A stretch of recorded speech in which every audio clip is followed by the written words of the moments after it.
اول حاجة قبل ما نبدأ انت لازم تسأل لنفسك سؤال: انت عايز تغير ايه؟ صحتك، عاداتك، اسلوبك في الكلام، مهاراتك، ايا يكن. اكتب هدفك في ورقة وخليك صريح، مش اللي هو انا عايز ابقى احسن وخلاص. لا، قول انا عايز اخس 5 كيلو، عايز اتعلم مهارة جديدة، عايز اقلل توتري. لازم الهدف يبقى واضح.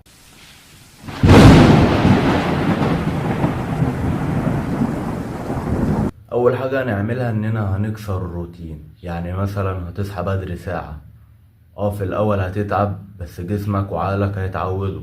تاني حاجة هنبطل عادة سلبية من العادات السلبية اللي انت بتعملها يوميا. بلاش تليفون قبل النوم، بلاش نسهر للصبح، اي حاجة بتسحبك لورا. هتكتب كل يوم 3 حاجات انت ممتن ليها. على فكرة الحاجة دي هتغير مودك 180 درجة.